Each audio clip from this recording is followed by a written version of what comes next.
I'm Big John Smith, Smith & Son Seafood. We're in the beautiful town of Darien, Georgia today. Beautiful day out here. Little town here founded in 1736.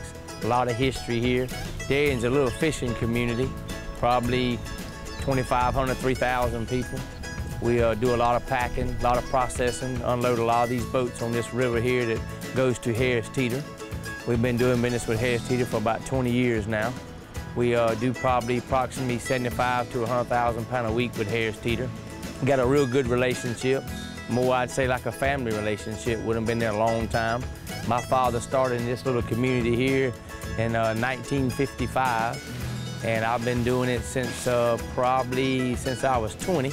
So I've been doing it for about 22 years now. And this over the years, I've dealt with the fathers and second generations, third generations. So now I'm dealing with some of the second and third generations here. And I've just done this since I was a kid. We're on the Darien River here, and the Darien River runs through into the intercoastal, out into the Atlantic.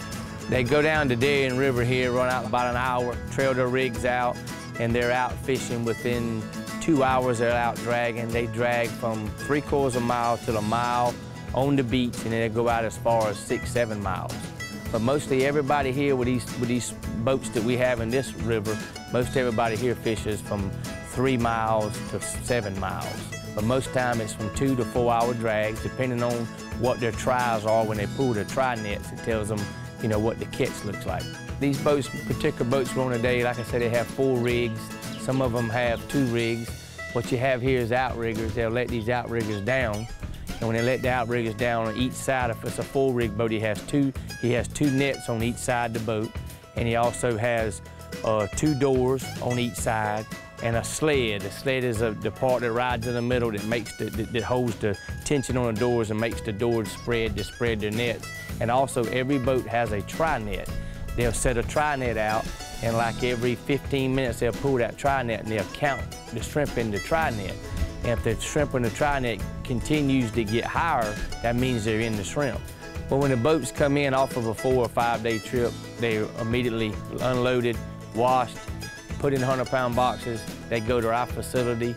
When the trucks back into our door, our product is unloaded off our trucks, separated by sizes, and it's put in vats, washed, cleaned, rinsed again after being already packed at the dock. A forklift actually dumps these big white vats in this conveyor, and they run out this conveyor and it's coming to the end. We have people on the end picking.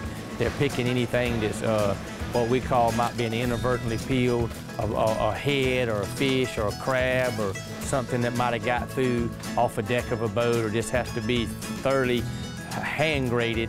Then it's put in this box, has a liner in it, has a layer of ice in the bottom, shrimp, layer of ice on top. It's pushed down, the liner's folded, a lid goes on it. On every lid there's a label that says what the product is, what the size is, the pack date, the sell-by date, and now as a law, you always have to put your country origin on, which everything we do is wild caught. Some of your shrimp is like the salamander lizard. His shades of colors will be different based on what the bottom he adapts to. Some bottoms are sandy, some bottoms are muddy, and it changes the color of the shrimp. We have a white shrimp, we have a brown shrimp, and it comes at different times of year. And a shrimp will also be shaded different if they caught him at night and if they caught him in the daytime. So the Smith family would like to thank you for supporting us and supporting Harris Teeter like one big family. We're very family oriented. We want to thank you, and we hope you enjoy our seafood for many, many years to come.